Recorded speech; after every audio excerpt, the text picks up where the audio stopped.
How's it going, everyone? It's Carpo here. I just wanted to make a quick video about vinyl records, LPs. Really just to show off a new one I just got yesterday in the mail.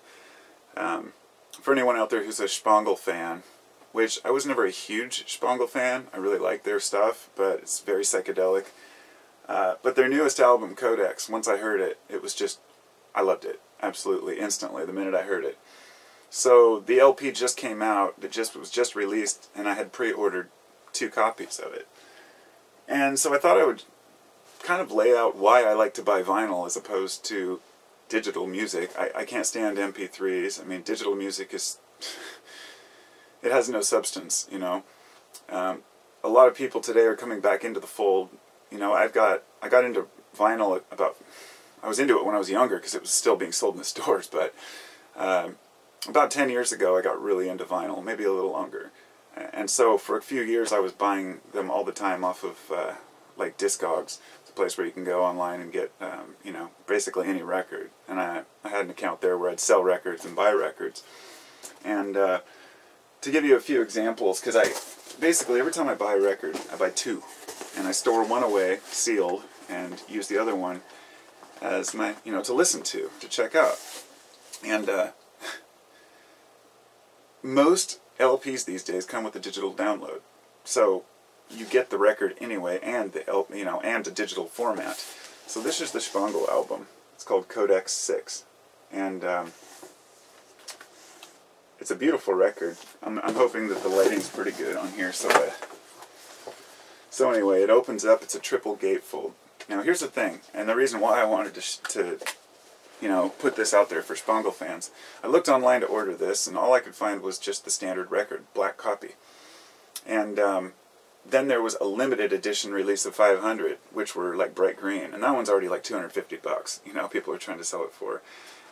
When these ones came, you see the coolest thing about the gatefold in here is that when it opens up, each one of these, let's close this part, I don't want to damage anything. Each one of these, like this little eyeball, you know, it comes out of the sleeve, and I have some really interesting records. I have ones that open up and it's like a pop-up book, you know, some rare ones from a company called, there's a few different record companies that I have bought from over the years, but anyhow, so you pull it out, it's got a beautiful cover, and then I went to check the record, and bam, it was freaking blue. I couldn't believe it. I was like, so I went online and looked. I did find one copy of an import that was blue, but I haven't really done much research into how many copies there were of each one. So anyway, that's the thing about records, man. They're just gorgeous. They're just beautiful. There's something special about being able to put a record on and not be able to skip through the songs instantly. And it's got some, you know, nice insert work, and it's nothing that special, but it wasn't cheap, and that's the thing. Like, these are like $40. So, you know, buying 2 of them ran me broke. But I know that this one, in a couple of years, I'll be able to sell it for $80, make my money back. And that's what I've been doing. I have, over the years, I have, at one time, a box set came out from Ween, and I bought 2 of them. Within 6 to 8 months, the other one was already worth $150. I just couldn't believe it. So I guess what I'm saying is to anybody who's a music fan out there to invest in some vinyl. It's just such an awesome thing to have. Like this box right here is where I keep all my sealed copies. This is Fish Joy, which wasn't a very rare album by any means. I just bought a few copies just in case, because they're might be limited at the time. And then ones like this, which are from a company called Graveface Records, and they're out of Kansas, I believe. And this one's signed by Brian Graveface. He also has a band. And so I went to, these are all numbered, 13 of 250 made. Another Fish album. And then this one, for example, this is a great example of a collector's item. There's only 2,000 made of this. This is 1554 of 2000. And this is Thrice is the name of the band. And the album's called Beggars. I was not a big Thrice fan, but I heard the album and I liked it. So I went and ordered a copy. And I ended up ordering 5 copies. Within 6 months, those copies were worth $150 each. I mean, I think I made $500 off of $80 worth of records, and I still have a copy for myself. This one is on green vinyl. I have no idea how much they're worth right now. I haven't looked them up in a long time. But, you know, time goes by fast. Next thing you know, you're looking back and saying, whoa, you know, I have something that's worth money. These are a couple others that I would just flip through since I'm making a video. Like this is called M. Ward, Duet for Guitars No. 2. And the thing I liked about this one, it has a silk screened cover, so each one's hand done, and it's number 225 of 225. So having number 1 is pretty cool, but having number 225 is cool too. You know, the last one. Then there's like picture discs, like Sublime, and I've got ones from Black Sabbath, a variety of other bands. This is Old Canes, which is another one of limited edition, number 44 of 1000, and that's also signed by Brian Graveface, I believe, who basically they sponsor a lot of different bands. This is also from Graveface Records. This is 7 Fields of Aphelion, Periphery. It's a clear vinyl, and it has this really nice, like, actual photo in it, you know, printed photo. And that's number 11 of 500. And then I've got Modest Mouse, the original Lonesome Crowded West, which I think this is worth about $500 now. I bought a second copy when they re-released it so I could have one to play. And this thing's beat up. I mean, it went with me through some of my DJ days when I used to put a weight on it so I could scratch. But it's on the original Up Records with a misprinted label where they left off one side. And basically my Modest Mouse collection is worth a lot of money at this point, and I bought them all at the concerts when I was there, at the shows. We used to go see them in Portland whenever they would come, and back when they were just a few guys, you know. But of course this wouldn't sell for any big amount of money. I'm not exactly treating it that great, because this thing is beat up. It's more of the nostalgia of what it is. I'll get in there, come on. It's always a trick, because it's a gatefold cover, but I have it in a little plastic thing. And then other ones that I buy that don't end up being worth anything, like No Effects, Frisbee. I bought like 4 copies of that for no particular reason other than they were cheap.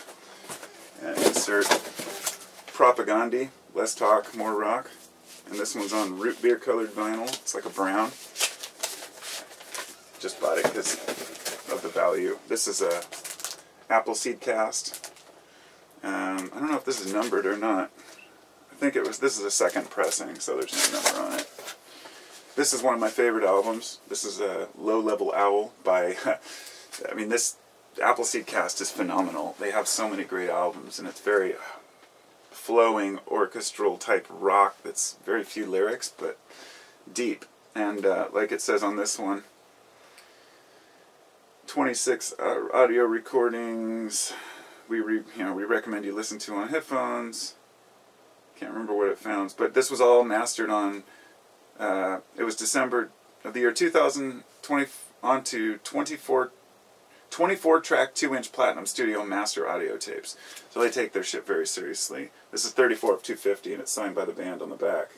Because I went to one of their shows where they did a tour where they just played Low Level Owl from front to back. And it's a 3 LP set, so. And then stupid shit like this. Aleister Crowley. I don't know why I bought this other than it was like a limited pressing, and I thought, well, I'll just stick it there in the pile. Never actually listened to it. Don't really care to.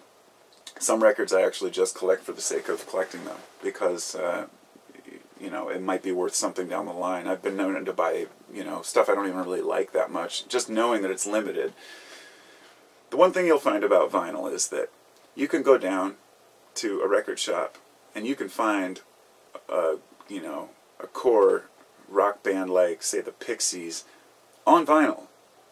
But you won't find Justin Bieber on vinyl. You won't find many pop stars at all on vinyl, and there's a reason there. They have some of the largest fan bases. The pop stars have a much larger fan base than most of the other bands that do have vinyl and still press vinyl. So why don't they have their own vinyl? Well, it's because their fans aren't music geniuses. They're not exactly interested in high-quality sound. It's just about the music and whatever moves. And so they don't have a market for it. So I guess what I'm saying is if you go down to the record store, you can be determined that at least a lot of the records out there today, if they're still taking the time to press them, there's a lot of good bands that are still making vinyl. And there's nothing better than dropping that needle, just feeling that warmth. So I thought I'd share. I shared. And let me know what you think about records and vinyl. I mean, sometimes it's inconvenience. I'm into, you know, FLAC files, lossless audio too, but sometimes it just doesn't matter. You can pop on an MP3 and be fine. And it really comes down to source. You can have the best record, but if your needle sucks, it's not going to do you any good. If your stereo sucks, it's not going to do you any good. So it's a combination of what format you're using, what you're playing it on, how your speakers sound, all these different factors, but more than that, the source of the original recordings. Because if the original recording was done digitally on some computer program, it doesn't matter how you transfer it or go digital to analog and put it on a record, it's not going to sound the same as a quality analog recording, which has more depth. And so that's my thought. Even if a lot of it is psychological, it doesn't matter. It sounds better to me. That's what matters, right? Talk to y'all later, and hope you're all having a good day.